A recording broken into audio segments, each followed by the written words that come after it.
आप सभी दर्शकों का school of education HRMGU Garhwal विश्वविद्यालय में मैं गौरव वर्मा हार्दिक स्वागत करता हूं।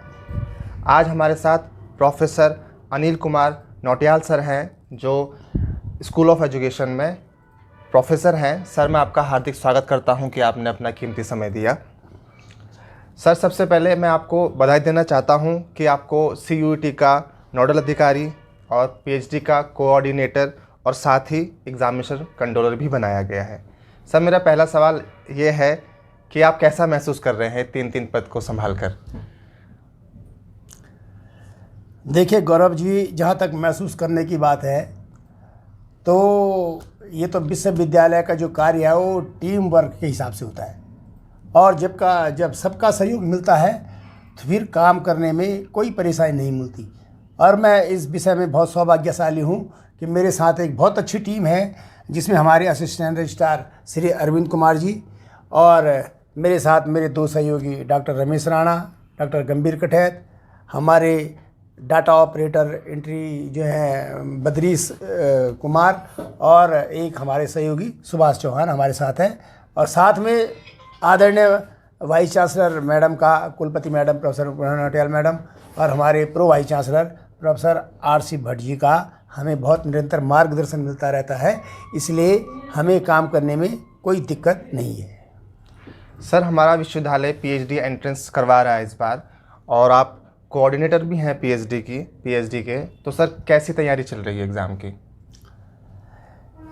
हमारा जो विश्वविद्यालय है PhD एग्ज़ाम अभी तक हमारा विश्वविद्यालय ही करवाता आ रहा है। अभी तक जितने भी PhD एग्ज़ाम हुए थे वो सब हमारे विश्वविद्यालय करवाता है। गत वर्ष भी हमने PhD का एग्ज़ाम करवाया था। इस वर्ष भी हमारी PhD एग्ज़ाम की पूरी तैयारी हो गई है, और हमने PhD एग्ज़ाम के लिए 4 सेंटर बनाए हैं। पूरे देश में 4 सेंटर बने हैं। एक सेंटर हमने दिल्ली में बनाया है, एक सेंटर हमने देहरादून में बनाया है, एक सेंटर हमने टिहरी जनपद में बनाया है, टिहरी में बादशाही थौल में, और एक सेंटर श्रीनगर गढ़वाल के अंदर है। तो तैयारी तो हमारी पूरी है, और 8 अप्रैल को होने वाली परीक्षा 11 बजे से और 1 बजे तक संपन्न हो जाएगी, जिसका कि मुझे पूरा विश्वास है कि बहुत अच्छे ढंग से संपन्न होगी। तो सर, इस बार कितने छात्रों ने अपना पंजीकृत किया है? PhD एंट्रेंस एग्ज़ाम में 2500 से ऊपर बच्चों ने अपना पंजीकरण करवाया है, और इन 2500 में बिरला परिसर के अंदर और टिहरी के अंदर, देहरादून के अंदर, दिल्ली में सब ने ही रजिस्ट्रेशन करवा करके अपना जो है रोल नंबर भी प्राप्त कर लिया है। जैसे मैं देहरादून की बात करूं तो वहाँ 976 छात्रों ने एग्ज़ाम देंगे, 976 छात्र एग्ज़ाम देंगे। बिरला परिसर श्रीनगर में 531 छात्र एग्ज़ाम देंगे। आपका जो दिल्ली हमारा सेंटर है रामानुजन कॉलेज, उसमें 286 स्टूडेंट हमारे एग्ज़ाम देंगे। टिहरी में 82 के करीब जो स्टूडेंट हैं वो एग्ज़ाम देंगे। तो कुल मिला करके 1875 छात्र जो है इस PhD का एग्ज़ाम देंगे, और 2500 से ज़्यादा छात्रों ने इसमें पंजीकरण इसलिए किया है कि कुछ नेट और JRF हैं जो कि एग्जेम्प्टेड होते हैं, वो एंट्रेंस एग्ज़ाम नहीं देते हैं, बल्कि उनको कॉल करके बाद में जब मेरिट लिस्ट बनेगी तो उनको इंटरव्यू के लिए विभाग बुलाएगा। जैसा कि अभी आपने बताया कि विश्वविद्यालय द्वारा 4 सेंटर श्रीनगर, टिहरी, देहरादून और दिल्ली बनाए गए हैं PhD एग्ज़ाम्स के लिए। तो सर, इन एग्ज़ाम को सुचारू रूप से संपन्न करने के लिए सर क्या तैयारी की गई है आप लोगों के द्वारा? जो हमने 4 सेंटर दिल्ली, श्रीनगर, देहरादून और टिहरी में बनाए हैं, उसमें विश्वविद्यालय ने अपने ऑब्जर्वर भेजे हैं, नियुक्त किए हैं। वो ऑब्जर्वर वहाँ पर जा कर के पूरे एग्ज़ाम को देखेंगे, संचालित करेंगे। सेंटर को कोई प्रॉब्लम हो रही तो उनसे बात करके, और वो ऑब्जर्वर हमसे बात करके उसका निदान करेंगे। लेकिन हमारे जो 4 सेंटर हैं, 4 जगह हमारे ऑब्जर्वर यूनिवर्सिटी की जा रखे हैं। तो सर, अगर किसी छात्र को कोई परेशानी उत्पन्न होती है तो सर वो कैसे संपर्क करेगा, किससे संपर्क करेगा? ये बड़ा महत्वपूर्ण सवाल है कि अगर किसी छात्र को, क्योंकि ऑनलाइन एग्ज़ाम, ये ऑनलाइन प्रवेश पत्र निकाले जा रहे हैं, तो इसमें कई दिक्कतें हो रही छात्रों को, तो वो हमसे कांटेक्ट कर रहे हैं। लेकिन हम उनसे कह रहे हैं कि अगर लास्ट दिन भी आपको प्रवेश पत्र आप डाउनलोड कीजिए, जो हमने लिंक दे रखी है HNB.AC.in गढ़वाल विश्वविद्यालय के उसमें, तो जिसमें वो लिंक में वो डाउनलोड कर सकते हैं। अगर बाय द वे उनको नहीं मिल रहा है तो वो सीधे सेंटर में जा कर के हमारे ऑब्जर्वर से संपर्क करें, और वो ऑब्जर्वर उनको द्वितीय प्रतिलिपि, डुप्लीकेट जो है, अगर उसका रोल लिस्ट में नाम है तो उसको द्वितीय प्रतिलिपि प्रवेश पत्र की देगा, उसको कोई दिक्कत नहीं होगी। हमने छात्रों से कहा है और ऑब्जर्वर भी कहा है कि अगर छात्र के पास प्रवेश पत्र नहीं है और उसका रोल लिस्ट में नाम है तो आप उसको डुप्लीकेट प्रतिलिपि दे करके उसको एग्ज़ाम में बैठा सकते हैं।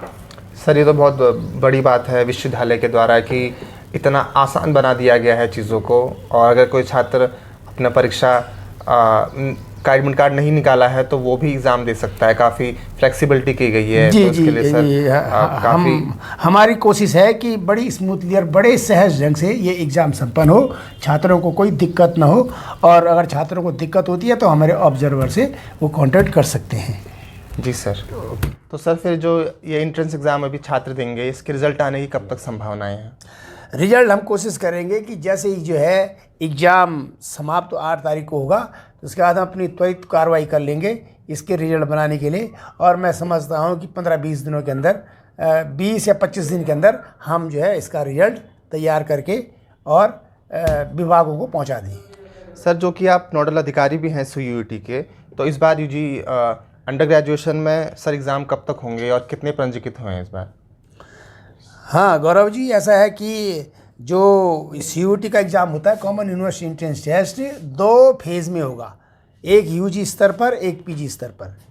UG स्तर में जो परीक्षा फार्म भरने की डेट थी वो 30 मार्च तक की थी, 9 फरवरी से शुरू हो गई थी, और एक प्रकार से कॉमन यूनिवर्सिटी एंट्रेंस टेस्ट में NTA ने इसका डेट बढ़ाई और 30 मार्च कर दी थी। 30 मार्च अब जा चुकी है, तो इसमें कम से कम 1,90,000 छात्रों ने अपना पंजीकरण करवाया है, और इसका जो एग्ज़ाम होगा वो 21 मई से और 31 मई के बीच संपन्न हो जाएगी। जी सर। तो क्या सर पिछली बार की तरह इस बार भी प्रचार प्रसार किया गया CUET का, कि जिससे गांव के दूर दराज के जो इलाके हैं वहाँ तक पहुँच पाए छात्रों तक इसकी बात? गत वर्ष जो है हमने इसका काफ़ी प्रचार प्रसार किया था, क्योंकि एक प्रकार से नई चीज़ थी, सभी के लिए नई चीज़ थी। कॉमन यूनिवर्सिटी एंट्रेंस टेस्ट होता क्या है, लोगों के कंसेप्ट समझ में नहीं आ रहे थे, उनको हमने बताया। हम लोग चमोली ज़िले में, उत्तरकाशी ज़िले में, पौड़ी ज़िले में, टिहरी में, सब जगह हमने भ्रमण किया, और हमने जो है स्कूलों के प्रधानाचार्यों से, उनके शिक्षा अधिकारियों से बात की, और उसके बाद जो है ये बड़ा सक्सेसफुल रहा। तो धीरे धीरे जो है इस बार हमने जो है इससे ऑनलाइन या जिसको हम कहते हैं मेल से जो है हमने सब प्रिंसिपल्स को, सारे टीचर्स को, सारे जो है शिक्षा अधिकारी इत्यादि को हमने भेजा कि ये इस तरह से होगा। और प्रचार प्रसार की जहाँ तक बात थी, तो जिन लोगों ने भी हमसे संपर्क किया हमने उनको डिटेल में बता दिया कि भाई ये इस तरह से होना है, क्योंकि पहली दफ़े तो नई चीज़ थी, उसमें प्रचार प्रसार करने की आवश्यकता थी। तो इस बार लोग काफ़ी अवेयर हुए हैं और काफ़ी संख्या में उन्होंने जो है इसमें फॉर्म भरे हैं। और जहाँ पर उनको दिक्कत हो रही थी, जहाँ पर कुछ महसूस हो रहा था कि भाई यहाँ पर ये प्रॉब्लम आ रही है, तो हमने उनको फ़ोन के माध्यम से भी बताया कि इस तरह से करना है। सर जो कि सर आप डिपार्टमेंट ऑफ एजुकेशन में आप पढ़ाते भी हैं और मैं आपका छात्र हूँ, तो सर इस बार CUET ने, NTA ने 4 साल का B.Ed की पेशकश की है, तो सर इस बारे में आपका क्या कहना है? हाँ, इस बार ये हमारे पास जो है मैपिंग में UG स्तर पर एक नया सब्जेक्ट आया है, 4 वर्षीय B.Ed पाठ्यक्रम, IT इंटीग्रेटेड B.Ed प्रोग्राम।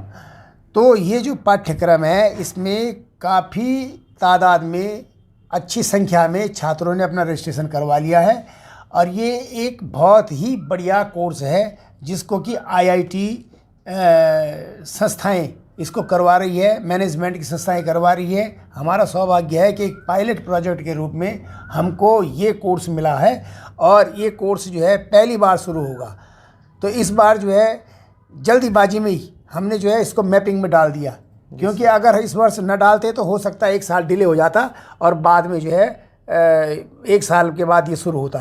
लेकिन इस समय हमने इसको अपनी मैपिंग में डाला, UG की मैपिंग में, और NTA ने उसको स्वीकार भी किया, और मैं समझता हूँ कि काफ़ी संख्या में छात्र जो है इसमें पार्टिसिपेट करेंगे, भाग लेंगे। और जो सीटें हमारे पास 150 सीटें केवल एक बिरला परिसर के लिए, ये कोर्स केवल बिरला परिसर के लिए है। तो इस बार 150 सीटों में बिरला परिसर में छात्र आएंगे, ऐसा मुझे पूरा विश्वास है। तो सर क्या जो 2 वर्ष का पाठ्यक्रम है बीएड का वो जारी रहेगा या फिर वो बंद हो जाएगा आने वाले समय? वो एकदम बंद नहीं होगा, जारी रहेगा वो, लेकिन धीरे धीरे 2030 के बाद हो सकता है इसको धीरे धीरे करके राष्ट्रीय अध्यापक शिक्षा परिषद NCTE क्या रूप देती है इसको, लेकिन एकदम तत्काल बंद नहीं होगा, ये चलता रहेगा ये भी। सर आपने भी CUET के अंडर ग्रेजुएशन कोर्स के बारे में जानकारी दी। सर थोड़ा सा सर आप पोस्ट ग्रेजुएशन जो कोर्सेज़ हैं उनके बारे में भी सर थोड़ा बताइए। जी, क्योंकि UG का कोर्स जो है उसकी तो डेट चली गई, उसका 21 मई से 31 मई तक एग्ज़ाम होने, लेकिन PG की जो फॉर्म भरने की डेट है वो 19 अप्रैल है। 19 अप्रैल तक छात्र जो है अपना पंजीकरण करवा सकता है। उसके बाद जो है उसका एग्ज़ाम की तिथि NTA घोषित करेगा। ये जो है UG जिसमें कि हमारे BEd, ये इंटीग्रेटेड BEd नहीं, BEd, लॉ, MSc, PG के कोर्सेज़ हैं, वो इसी के अंतर्गत होंगे। तो उसकी डेट अभी 19 अप्रैल है और इसमें 19 अप्रैल के बाद ही पता लग पाएगा कि कितने छात्रों ने इसमें अपना रजिस्ट्रेशन करवाया है। तो ये अभी डेट जारी है और इसके बाद ही पता होगा कि कब कितना जो है छात्रों ने इसमें भरा है।